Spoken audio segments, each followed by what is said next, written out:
Swift is collaborating with Linea to build an on-chain stablecoin for a messaging system. What does this actually mean for Swift and the crypto market? And is there other options still on the table for Swift? Let's get into what exactly is happening. I'm going to give you everything you need to know. Let's start here.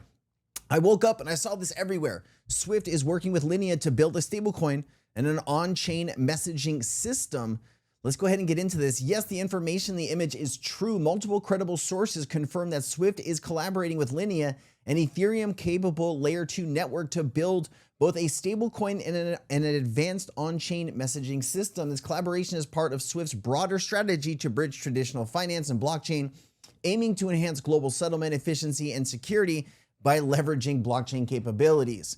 Also says the details of this collaboration. Swift and Linea are working on a interbank settlement token, stablecoin-like asset designed for global use or global banking use, which could significantly expand stablecoin adoption among institutions. The partnership also focuses on building an on-chain messaging system that allows secure, verifiable banking communications directly on blockchain infrastructure, adding audibility and transparency. So Swift's system right now, it's not very, it's not a settlement system, it's a messaging system. So you're sending these messages in and out saying, hey, these funds are about to arrive, or these funds are about to be debited in this account, blah, blah, blah. They're trying to speed all of that up with blockchain. Several large global banks are reportedly participating in the initial pilot testing, which aims to streamline cross-border transaction and potential rival solutions like Ripple's blockchain payments.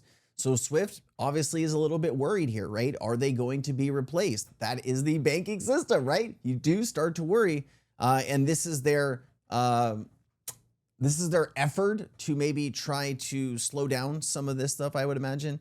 They also posted this today. Swift today, 75% of payments traveling on our network reach beneficiary bank in just 10 minutes, but more work is needed in the final stage of payment journey, the last mile, to address friction that delays funds from being delivered to end beneficiaries. According to our latest research, the main root cause of these delays are complex reporting requirements, country-specific FX and risk controls, lack of 24/7 real-time infrastructure, a manual and fragmented process. Learn what needs to be fixed in these issues, speed up cross-border payments, boost efficiency, and drive progress across the global ecosystem. So they just posted that. And then, of course, Digital Perspective says, sound familiar? The last mile in global payments refers to the movement from financial end recipient, which can be fraught with inefficiencies. So he's comparing what they're saying here to what Ripple has said in the past. Interesting connection there. And then Pumpus here says, he who shall not be named, XRP, big news. Swift is launching a major new initiative to transform payments for consumers and small businesses. Working with some of the largest banks, our new scheme will ensure cross-border retail payments. So I don't think maybe this person knew about the Linea connection. All good, all good. We're gonna speculate here. X Unknown DLT said in the new article published today by Swift, they mentioned a new standard for cross-border payments. We all know what the standard is, XRP. The timing is wild. And so this is what he's basically saying here. A new standard for cross-border retail payments, together with a coalition of over 30 early adopter banks, were developing rules that will set a new standard for consumers and small businesses sending money internationally. Under the scheme, participating institutions will commit to upfront transparency on payment and FX fees, guaranteed full value delivery, end-to-end visibility and transactions, commitment to instant settlement where available. Now, I want to say, if this was like 4 or 5 years ago, I'd be a little bit more worried, right? Because Ripple specifically was focused on payments at that time. Fast forward to today, we're far beyond just payments, right? We're looking at the tokenization of the stock market and the settlement of that maybe through something like XRP. We're looking at FX. We're looking at custody and solutions. We're looking at tokenizing stocks, bonds, derivatives, real estate, debt, bringing everything on chain. We have this new EVM side chain. We're having all these DeFi layers being built out on top of it. So like I said, if this was 5 years ago, I'd be like, oh snap, this could be competition towards Ripple's solutions here. But I truly am not worried. Obviously Swift was going to do something, but remember, these are just pilot tests. They could go any which way they want. But interesting they choose Linea for all this, because there's a lot of people that have speculated in the past that, of course, XRP will run across the Swift network. And I still believe that whether Swift partners with Linea to do this, I still believe you'll see XRP and RLUSD move across. Here's Patrick Bet David talking about this exact subject. This was several months back. Decides to, all of a sudden, they replace SWIFT. Let's say that happens. If XRP replaces SWIFT and FedNow, you know what happens? Let me give you some numbers here. XRP's ledger processes transactions in 3 to 5 seconds at nearly no cost, making it significantly faster and cheaper than SWIFT. So, SWIFT processes $5 trillion daily, or 1.25 quadrillion annually. If you didn't know what that was, quadrillion annually, SWIFT. If XRP captures 5 to 10% of volume, let's just say 10% of volume, $125 trillion annually. The demand for XRP, by the way, it could be any of these other technologies we're talking about. Analysts estimate that a $10 trillion market cap could push XRP's price to $100 per token with full replacement potentially driving it up to $1,000. Now, who those analysts are, I'm willing to bet those analysts own Ripple. And that's why they're writing this. Hey, analysts, just because I say analyst says, it doesn't mean they're 100% right, but yeah, it is a way of looking at what could happen with this. If this were to happen, it's a big deal. Now, the roadblock that they have are a couple things. All right. Also, you have NDA, non-disclosure agreement, SWIFT. I can't say XRP, but so this was put out by somebody in the XRP community. I don't know if it's Bearable that put this out, but look at the glass here. This is actually very interesting. They're going to show you this picture, and then they're going to show you Swift's lobby. Check this out.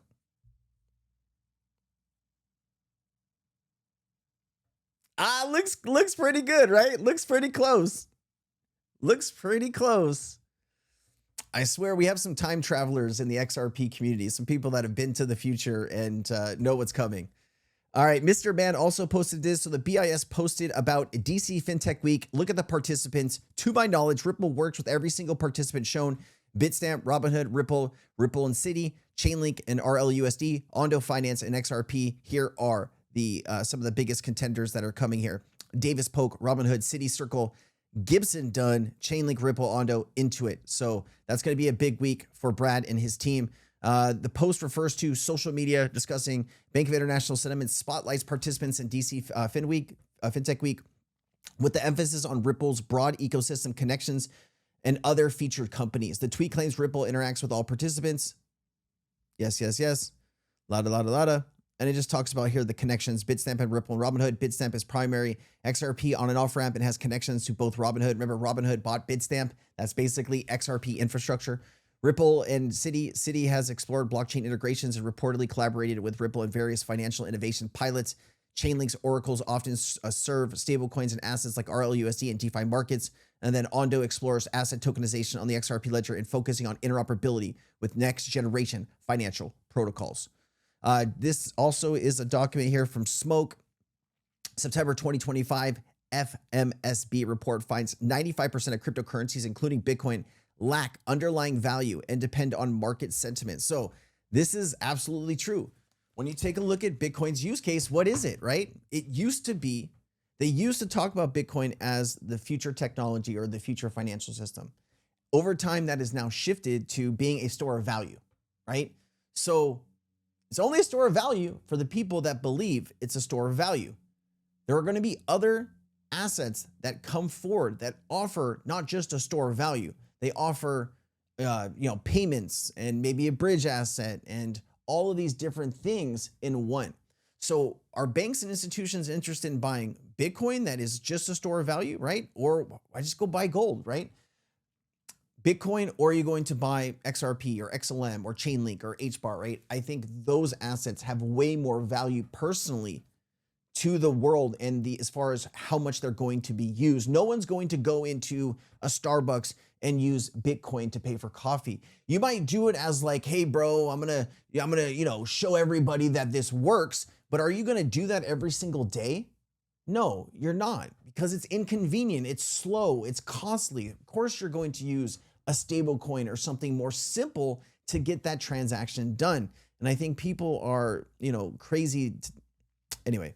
All right, guys, that's it. Don't want to make this video freaking 30 minutes. Just want to update you on what's happening with Swift, Linea, okay, so, Ethereum layer 2, pushing forward with some testing with banks on a stable coin. We'll see what happens. I'll keep you updated. If you like this video, like, share, leave a comment down below. Appreciate you. Aloha.